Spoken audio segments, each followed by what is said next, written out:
Now it works. I don't, can you help?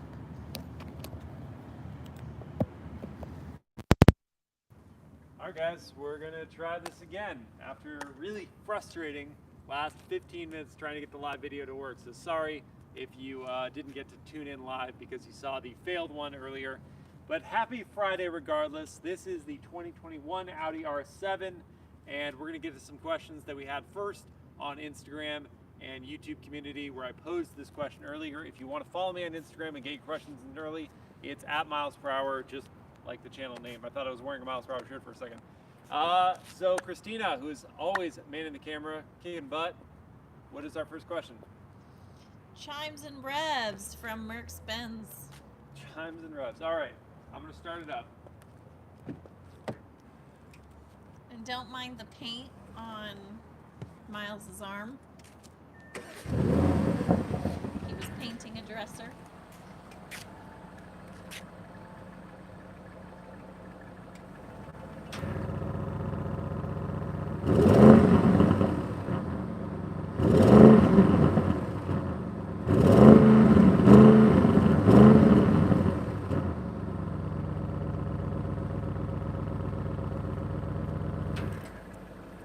That was in dynamic mode, but it's soft rev, limiting me to 3,500 RPM, which is not very high.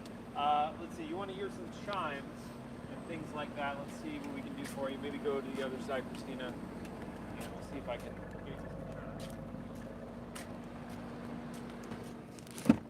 chimes. Someone said that's as sexy as a lion, which is funny because it kind of did sound like a lion. Well, like a tiger roar. All right, so we'll start it up.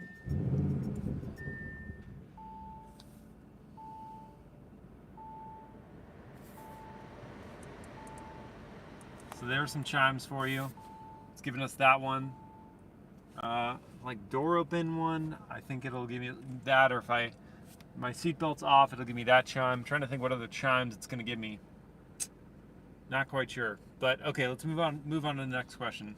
Okay, what's the price in your country from Suck This? It starts at 115,000 with destination. This one, as tested, is $138,000 though. Okay. Next question. How does it compare to the Mercedes-AMG GT 4-door from Enerbon? Well, as we answer this question, let's go look at the engine. So we'll hop out again. Sorry, make you do that.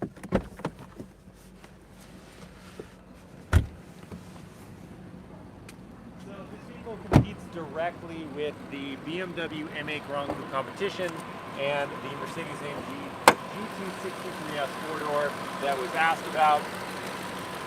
This car is going to make 591 horsepower and 590 pounds-feet of torque. It's going to get to 60 miles an hour in 3.6 seconds and get onto a top speed of 190 miles an hour. The AMG GT63S 4-door coupe, by comparison, makes 39 more horsepower than this, so 630 total. And it gets to 60 miles an hour in 3.1 seconds, so it's both half a second faster to 60 miles an hour than this car.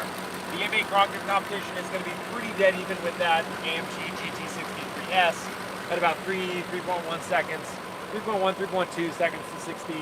And both of them are going to top out less than the 190 miles an hour for this. I think it's 186. 177 for the M8, 186 for the GT63S. Pricing is going to be pretty similar across the board, like 115-ish. Next question. I can't speak. Question, Christina. Do you like the styling of the first-gen RS7 better from Blake? It's a good question, Blake. I think that up front, I'm kind of in between, impartial. I like the styling of this. I like the styling of the predecessor. I like the headlights of this better.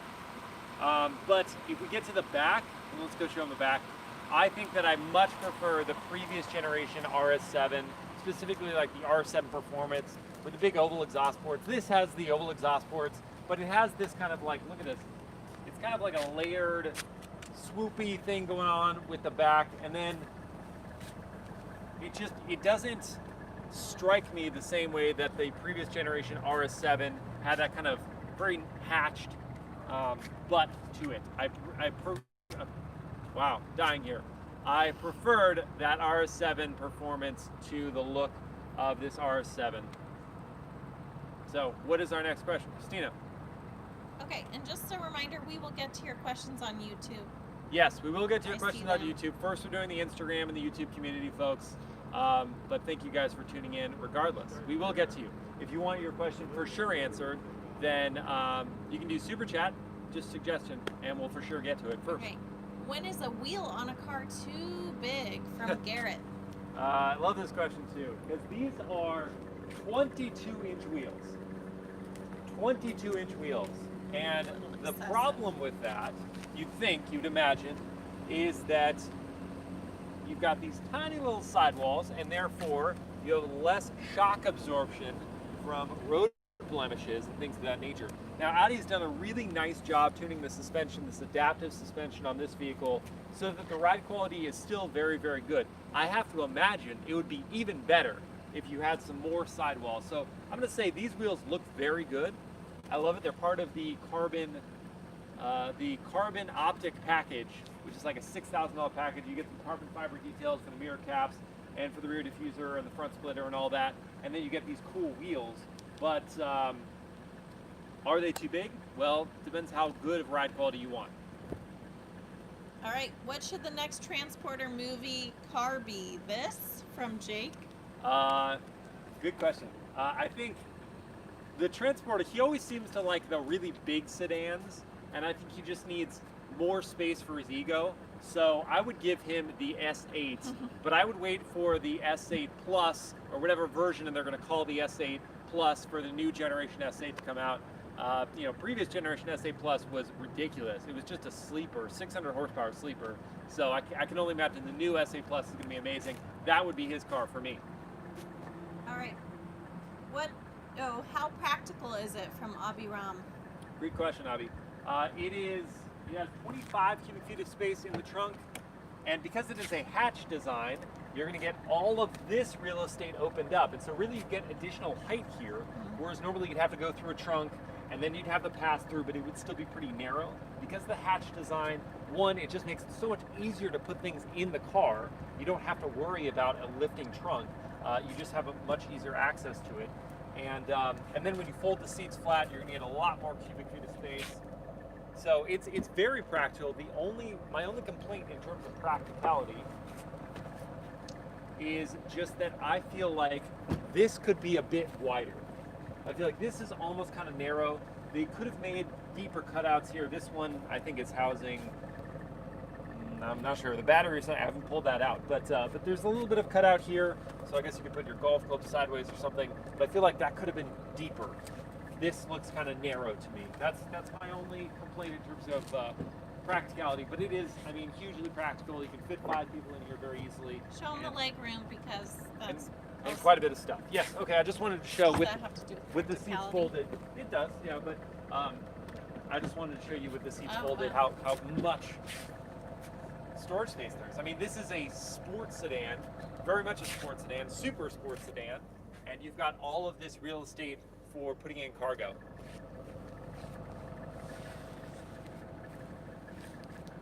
And again, if you're just joining us, I really apologize. It was, for once, not our fault as to why the live was not working. It was a YouTube issue. So we had to cancel that one and restart it. So don't watch the 25-second live Q&A that went up that is just a frozen image of the car. Watch this one. Off-road capabilities from Prathamesh. Prathamesh, house car. Leg room while you're in there. Oh yeah, I'll show you the legroom. But great question, Prathamesh. Let's show them from the other side. Great question, because it seems absurd, but it is an all-wheel drive vehicle. And so you might come to the conclusion, hey, this is actually perhaps some light off-road capable. The problem is not that it doesn't have the traction off the line. I think, in all weather conditions, this is going to be great. The all-wheel drive system, assuming you're not just on ultra high performance summer tires. I would get all season tires, but in an off-road setting, you're going to be worried about ground clearance. So I just wanted to show you, okay, this is my driving position at 6 feet tall. Look at how much legroom I have. That's really impressive, and they're reasonably good sized foot pockets, so I can slide my feet forward a little bit and decrease that knee angle. But look at that. There's just so much space behind that front seat. And my headroom is, well, my head is kind of on the roof in this position, but I have a long torso. So, you know, if I can fit, then 6-footers and, you know, maybe even taller can fit because they may have longer legs and there's clearly enough leg room. So it is user-friendly for folks who are tall sitting in the back seat. All right. So off-road capable, I would worry about ground clearance. Ground clearance is my main concern with this one. And you wouldn't want to scratch up these big, beautiful 22-inch wheels. What is our next question, Christina? This or the RS6? Love that question. I'm getting the RS6 in 3 days. And I won't be reviewing this one, so this is kind of your review right now. I will be reviewing the RS6, the Avant, the wagon, and I'm so excited about that one. I personally haven't not even driven that one, but driving this and knowing the dynamics are going to be very similar, I would choose the wagon just because wagon, man, it's a wagon. It's a 600 horsepower wagon. I would definitely choose that. I love the way that thing looks. It looks so mean, but it's also even more practical than this. This is very practical as we just saw, but that's even more practical. You get that wagon length to it, and just looks fantastic. So I would choose the wagon personally. Okay, does this have launch control from Suli Ansari? It does have launch control. The way you're going to initiate that in this vehicle is that you're going to put it into a dynamic drive mode. Then you're going to go sport on the gear selector, which is a pullback 1 from drive. And then you're going to hold the traction control button for like 5 seconds.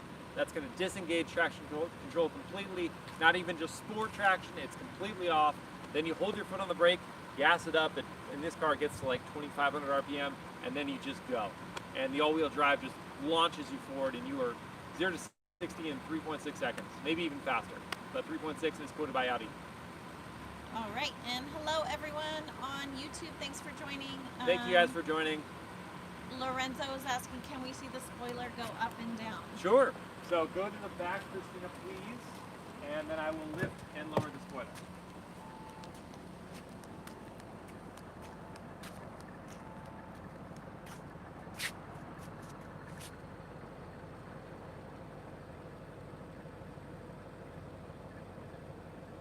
The way you do that is with a button here on this center, on the lower of the 2 screens. You got like a 10.2 inch screen up top and an 8.4 inch screen down below. So there's a button here that I can make it read from.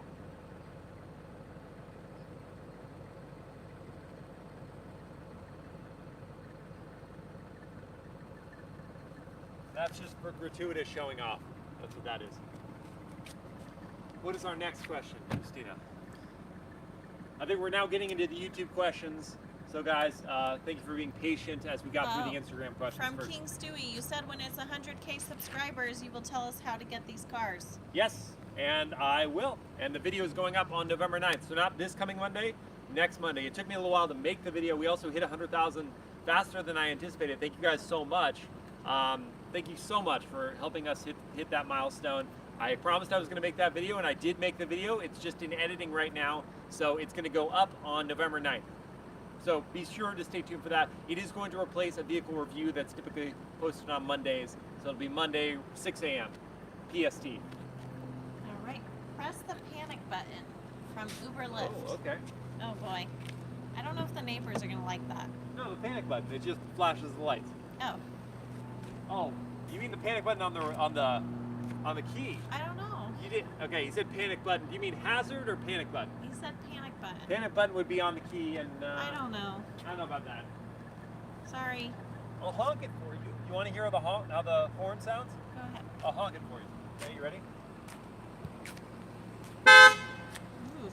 It's really high pitched. Yeah, it's kind of obnoxious. Yeah, that's an annoying horn. Yeah. Okay, I'm not going to do panic, but imagine honking, but like a lot, and then flashing lights. Thoughts on the RS5? Missed the V8. Drove the RS5 very recently. Loved the twin turbo V6. Missed the V8. It is a bit too firm for me. It is like it wants to be almost Grand Touring-esque, and I really like that car and I like that about it, but it's a bit too firm of a ride quality for me, personally. I love how it looks though. Missed the V8. All right, from AJ Lee, now that you've driven all the competitors, which one is best? So I was just talking about the M8 Grand Coupe competition. I was talking about the AMG GT63S, and as it compares to this, I'm gonna say this is the best. I was just talking about 22-inch wheels and how that can diminish ride quality. This is the best ride quality of all those three. I feel like it's the least aggressively set up vehicle.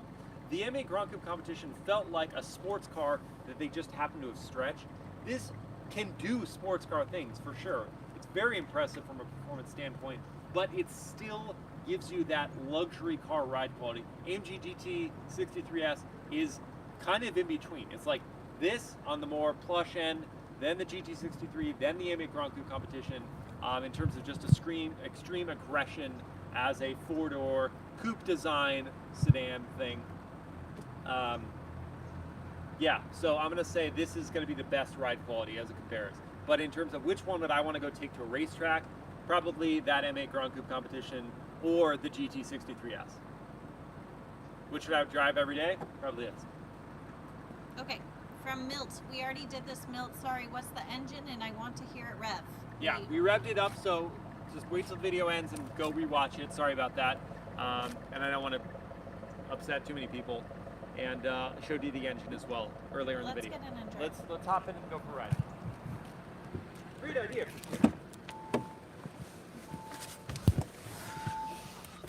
Let me see. Oh, here's a fun detail. Look at this. So this is an optional trim, carbon fiber twill trim. What I love about this is that it's, pardon me, textured.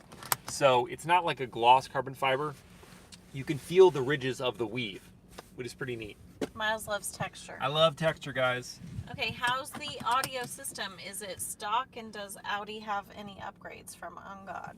The Bang & Olufsen sound system in this is a standard feature, I believe, in this car. I don't think you have to pay extra for it. I don't believe. And it is a good sound system, not perhaps the best I've ever heard. Well, let's see. We can just for just a moment. And no bass right now to this song. Yeah, there it is. So that's 3/4 volume. So there you go. That's the audio system. Not going to run it for too long. Don't want to get into royalties. Next one is, can you take out the tablet in the back? There is no tablet in the back of this one.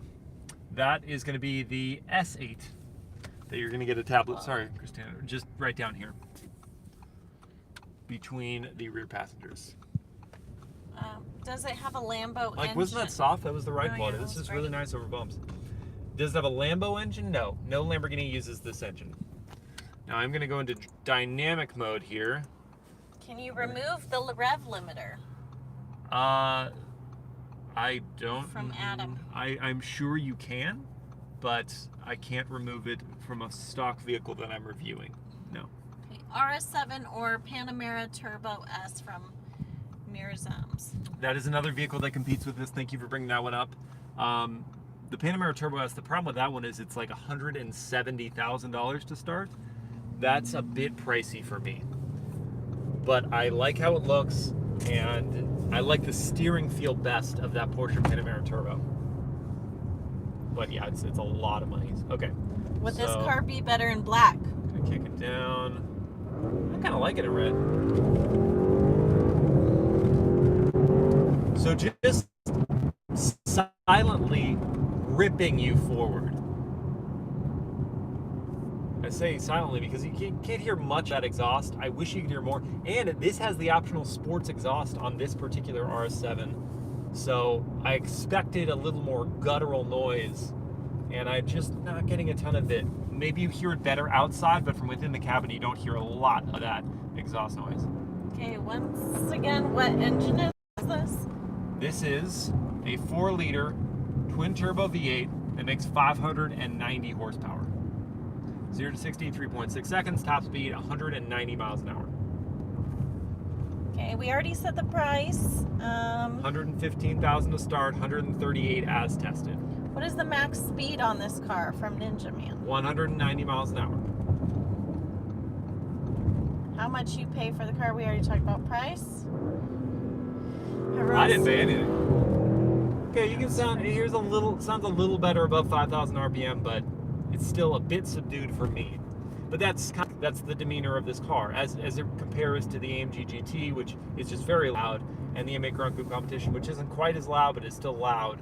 This is much more subdued, and that's the Audi thing. They're just a little under the radar, except it is bright red. And everyone who's asking us to rev it, we already did at Already the beginning did there, of the video. and we're giving you better than that because we're driving it. Okay, is the spoiler bigger on the RS7 than the regular A7? I don't believe so. Good question, but I think it's the same dimensions. And you can raise and lower the regular one too. Okay, is this the Prestige or Performance model from Ryan? This is, that's a great question. I believe this is the Performance model. I believe it's the Performance model. Sorry, I don't have the spec sheet right in front of me. This or the Taycan Turbo S? This or the Taycan, sorry. Taycan Turbo S. Sorry. Well, two very different Ninja cars Man. in that the Taycan Turbo S, obviously fully electric and much more expensive. Have not driven the Taycan, so I can't say whether I would prefer that one. I'm still trying to get a Taycan on this channel, but Porsche's been a little slow with getting back to me. But so yeah, I can't tell you right now. In terms of looks, I really like how that Taycan is designed. But in terms of driving dynamics, I don't know. I can't say. Okay. 4.0 twin turbo? 4.0 twin turbo Okay. V8, yes. Okay. How is the road sound filter on this car? Do you hear the tires when you drive? From Ninja Man. Now that's a good question because there's so little in terms of sidewall. I was really hoping I was going to get a red light. Ah, here we go. Oh boy. Perfect. The road noise is not that bad. I can hear a bit more of it than I would expect if the sidewall was thicker. If I had 21 or 20-inch wheels with thicker sidewall, I'm imagining I would hear less road noise, but it's really not bad. It's very, again, it's very impressive given the size of these wheels. Okay, anyway, so for launch control, we are in dynamic, we've gone into sport. I will need to hold this traction control button here for 5 seconds, and it's off. So when the light turns green, I'll hold the brake, I'll give it gas, and then I'll let go of the brake. What is the next question before then? If we have time to answer. Hello from France. Hello. Bonjour. Can you? Salut. This is fun. Can you cuddle in the back with your boo? How are the back seats from Felix? Well, Christina would have trouble getting back there as a pregnant woman. Okay, here we go. Launch. Oh. Yeah, it's quick. What Camera impressive? almost flew back in my face. Oh, sorry, babe. What's so impressive about that is that it's not the initial. It's not first gear. It's second gear. Second gear really pulls you. But so undramatic. That's the crazy thing about these all-wheel drive sport sedan coupes, performance sport sedan coupes, is that they're just so undramatic in the way that they just rip you. Absolutely rip you. All right, and cuddle in the back seat. Probably just don't. In the back seat or with the back seats down is my question. Which one is it? What's it gonna be? Either one would work. Not if you're pregnant. Not if you're pregnant. No. That's how you get pregnant. Is you cuddle in the back seat Oh gosh. with your boo. Don't tell everyone. No. what to do. Of course, you're married and you have agreed that you want to start a family. You're financially ready. Financially stable. You've gone through the list of concerns. How big do you want your family? Anyway. You're prepared to be a parent. Yeah, right. Okay. Thanks for tuning in to MilesPerHr, the family talk of the hour. Hello from Massachusetts. My question to you. I lived in Boston for 7 years, guys. You know that? I lived in Boston for 7 years. So hello, Massachusetts. My question to Hello you again. if there was anything to change, what would you do? That is a superb question.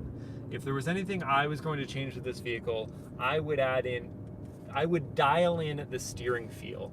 The steering feel in these cars, in all of the Audi RS products, and all of the Audi products in general, is just not as communicative as I feel that electronic steering racks have become. So you can blame electronic steering racks, but Porsche seems to have figured it out. Ferrari's figured it out.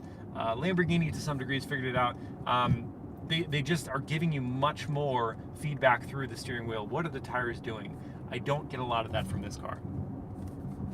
That is what I would change. Great question.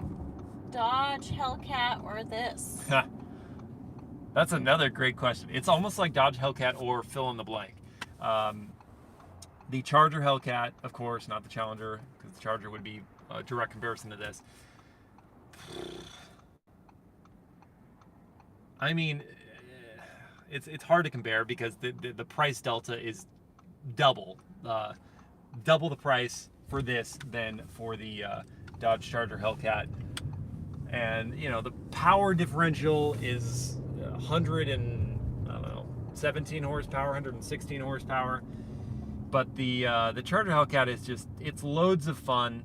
It isn't nearly as refined as this. The ride quality isn't as good. The technology isn't as good. So if I was going to drive something every single day, I'd probably gravitate towards this. And this is the one you like take to the fancy restaurants and all that. But in terms of like, what does the kid in me want to answer that? Well, Hellcat, obviously. We're probably going to be wrapping up here shortly, guys. I'm sorry that we got that late delay, and thank you for everyone who is tuning in now. And I'll go back and fix all the graphics and everything and put all the information into this video. And I will answer any comments or questions that I didn't get to. This or 2021 E63S? Yeah, I was just in that 21 E63S. I liked that car quite a bit. That's a great question. Hard to answer. Really, really hard to answer. I think I like how this looks better. Man, I wish, can I just answer something else? I would get first generation RS7 performance before I would get either of the two cars, this or that E63. So I'm gonna abstain from answering that question directly. Who do you work for in order to get all these press cars? From Brian. I work for myself. Oh yeah. I work for myself. But and also plug the 100K yes, video. and the 100K video where I promised I would tell you how I get access to all these cars is coming up November 9th at 6 a.m. Pacific Standard Time. That video will be published instead of a review, and I will explain exactly how I get access to these cars and some tips for how you can get started doing this. So you don't want to miss that. It will be up November 9th. Aw, and this is sweet from Adam. MilesPerHr, you're my favorite YouTuber. Oh, thank you so much, Adam. Hey, I really mine appreciate too. that. Yeah. Oh, thanks, Christina. Yeah. Christina and Adam. Think I'm the two people in the world. Thank you. That means a lot. Thank you. This Okay. or S580 from Karun. The S580, the Mercedes-Benz? I don't know. S580. I'm trying to think which vehicle we're talking about here. Yeah. Mercedes-Benz S580. How quick was the launch control again? How quick was it? Yeah, you mean 0 to 60? 100? 0 to 100 kph. 0 to 100 kph is gonna be like 3.7. 0 to 60 miles per hour, which is just a tick off 100 kph, is 3.6 seconds. 0 to 100 miles an hour, I'm not sure. Okay. Not sure. How do you? Oh wait, are these fingerprint magnets? These screens? Yes. Yeah. Yes. That is the curse of piano black. Look how much piano black is on this car. All over the passenger side, all over this center stack. And hey, you know what? It looks great for about 5 seconds, and then you touch it, and then it looks awful. So that is my complaint with piano black. You asked, someone asked earlier, I'm sorry, I cannot remember your name. You asked earlier what else I would change. I would change the piano black, and I would change the steering feel. Two things I would change. I would do, see, it sucks because they do have cool trims. They've got this carbon fiber twill trim, and so therefore you're like, well, it would seem stupid to add even more carbon fiber twill, so maybe I would just do the brushed metallic finish for the rest of it. The piano black looks so good, but then smudges, and then you got to carry things like this around. You got your little wiper cloth, and you just got to wipe things off, and you just look crazy, right? Who I look wants crazy, to do that? right? If I'm just doing this all the time, yeah. Oh gosh. And it's dangerous. Okay, All so right. that's the complaint with carbon fiber or piano black. All right. All right, guys. I think we're gonna wrap up. Sorry we didn't get to all the questions. Yes, and thank you for all your patience with the live errors. I promise it was YouTube this time. It was not us doing something wrong. YouTube just didn't want to go live. What can you do? Have a great weekend, everyone. I'm not sure what time it is where you're living right now, but either sleep well or have a great morning or just enjoy your weekend, okay? Well, Halloween's tomorrow. Halloween is tomorrow. Not everyone celebrates Halloween all over the world, but here in the U.S., we celebrate Halloween. You get your pumpkins, and you get your kids dressing up like who knows what. I don't know what the cool things are for the kids. Boy, I sound like an old guy. What are the kids dressing up as these days? I don't know, but yeah. So have a great weekend. It's a blind intersection right here. There Bye, guys. Thank you. Okay. Bye bye.